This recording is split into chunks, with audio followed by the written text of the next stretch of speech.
Lauren Boebert wasn't happy at all at the latest Republican debate when she was asked about her X-rated PDA at the theatrical performance of Beetlejuice. So she ended up snapping at the moderator. It's a reporter named Kyle Clark from 9 News, blaming him for putting what she considers a very private moment on display. She said, "I'm apologizing for you, Kyle Clark, getting footage and releasing that. People seeing this in a very private moment.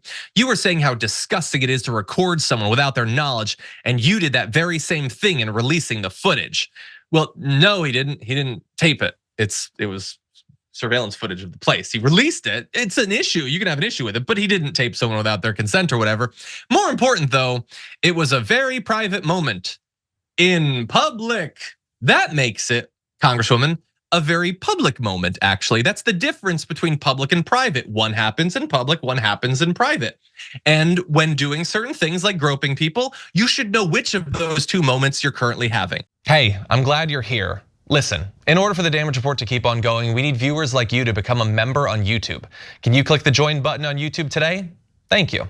Before I get to more criticism of Boebert, which is coming, I do want to say I'm not totally disagreeing with the spirit of her anger, okay? Because I have said from the very beginning, of all of the reasons to have an issue with Lauren Boebert, this one ranks pretty low for me. Look, and I'm not saying that it has to for you. There is hypocrisy in the way that she hyper focuses on, like, what she considers perverted sexual mores on the left, and then she's doing this sort of thing in public, or she's saying we need to shut down drag shows because they do this stuff in public, and meanwhile she's groping someone's crotch where kids could see. I get the hypocrisy, I totally do. I would say though, to the extent that I am angered by this whole situation at the Beetlejuice, it's not about the groping. It's honestly about the other stuff, and I want to turn to that right now. So she goes on to lie about taking responsibility for the incident at the debate. She says, "I certainly have owned up to my night out in Denver, and I've gone on that public apology tour, and I'm grateful for the mercy and grace that have been shown, but I'm not gonna continue to live life in shame and continue to be beat up by this. I don't believe there was disrespect. I believe things were taken out of context. It's been reported that I flipped someone off, and I did not. So I think that's been mischaracterized." Which is a bold claim, or I'll say lie, to make in that debate, because we already know that you flipped people off. Here is the shot. It was on tape, okay? And this bothers me way more than the groping. The groping is a personal thing. It's her and some dude or whatever, and he was even a Democrat, so go blue. But this is her acting out, causing a scene, and when the regular everyday workers at this theater, just trying to do their job, have to escort her out, she's giving them the middle finger. You're the bad guy. They're just doing their job, and you are disrespecting them. They're possibly your constituents, and you're telling them to F off when you're the one making a scene. And the idea that she owned up to the night, the stuff she posted was like this: "It's true, I did thoroughly enjoy the amazing Beetlejuice, and I plead guilty to laughing and singing out loud. Everyone should go see it if you get the chance this week, and please let me know how it ends." Look, that's a little bit self-deprecating. I don't even mind that part. But that's not an apology tour. When have you ever apologized for anything? And to be clear, they're still lying about other aspects too. So her campaign manager says that she was escorted out, but he disputed the allegations of what actually happened. He said, "I can confirm the stunning and salacious rumors. In her personal time, Congresswoman Lauren Boebert is indeed a supporter of the performing arts, and to the dismay of a select few, enthusiastically enjoyed a weekend performance of Beetlejuice." Sexton denied that Boebert was vaping during Beetlejuice, saying that heavy fog machines and electronic cigarettes were used during the show, so there might have been a misunderstanding from someone sitting near her.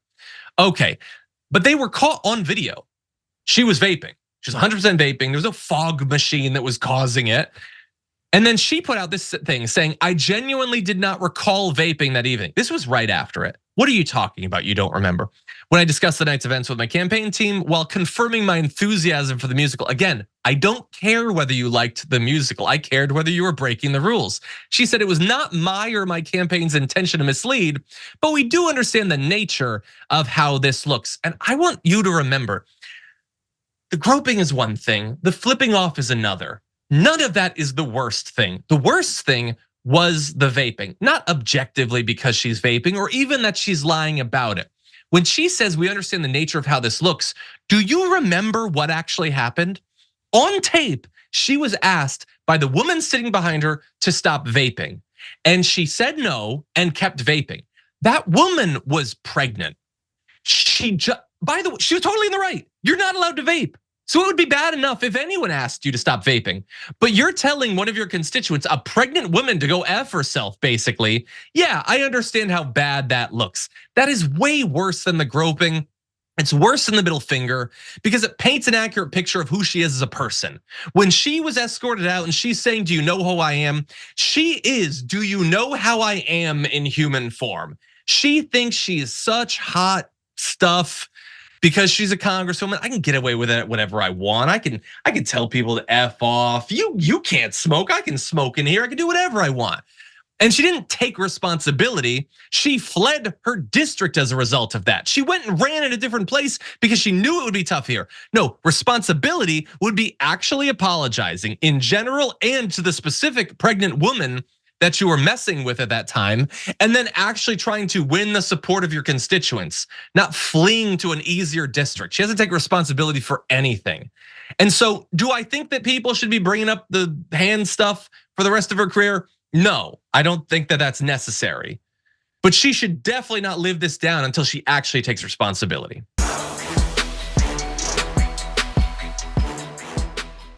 Thanks for watching our video. Did you know that you can support our show by becoming a subscriber?